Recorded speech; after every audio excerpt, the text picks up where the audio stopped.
ரஜினியின் மனசுக்குள் சினிமா ஆசையை விதைத்த தோழி. இதுவரை வெளிவராத தகவல். நடிகர் ரஜினி சினிமாவுக்கு வர உதவியது அவர் நெருங்கிய நண்பர் ராஜ் பகதூர் என்பதுதான் எல்லோருக்கும் தெரிந்த செய்தி. ரஜினியும் அவரும் பெங்களூரில் ஒன்றாக பேருந்தில் வேலை செய்தவர்கள். ராஜ் பகதூர் ஓட்டுநராகவும் ரஜினி நடத்துனராகவும் ஒரே பேருந்தில் வேலை செய்தவர்கள். ரஜினி நாடகம் ஒன்றில் நடித்ததை பார்த்து, நீ சிறப்பாக நடிக்கிறாய், உன்கிட்ட ஒரு ஸ்டைல் இருக்கு என சொன்னவர் தான் இந்த பகதூர். அதே போல் ரஜினி சென்னை வந்து திரைப்பட கல்லூரியில் படித்த போது அவருக்கு ஒவ்வொரு மாதமும் 120 ரூபாய் ரஜினிக்கு அனுப்பியவர் இவர். ராஜ் பகதூர் அனுப்பிய 120 ரூபாய் இல்லை என்றால் நான் 2 வருடம் சென்னையில் நடிப்பு கல்லூரியில் படித்திருக்கவே முடியாது என ஒரு பேட்டியில் ரஜினியே கூறியிருந்தார். ராஜ் பகதூர் வாங்கிய சம்பளம் 1000மோ 2000மோ அல்ல, அவர் பெற்றது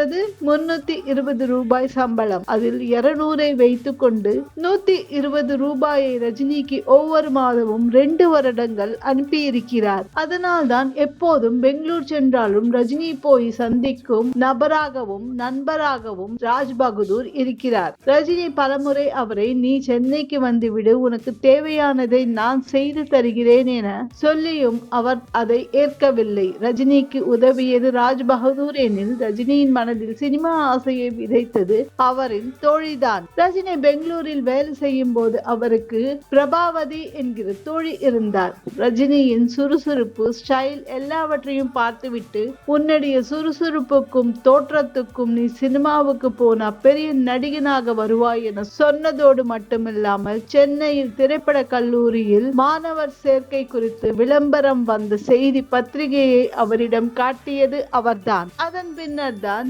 வேலைக்கு விடுமுறை எடுத்துவிட்டு இந்த கல்லூரிக்கு சென்று சேர முயற்சி செய்ய வேண்டும் என ரஜினி முடிவெடுத்தார். ஆனால் அவரின் குடும்பத்தினர்களோ நண்பர்களோ இதற்கு எதிர்ப்பு தெரிவித்தனர். ஆனால் இந்த விஷயத்தை ரஜினி சொன்னதும் அப்போதே அவர் நடிகராகி விட்டது போல் சந்தோஷப்பட்ட நண்பர் தான் ராஜ் பகதூர். அவர்தான் ரஜினிக்கு நம்பிக்கை கொடுத்து சென்னை அனுப்பி வைத்தார்.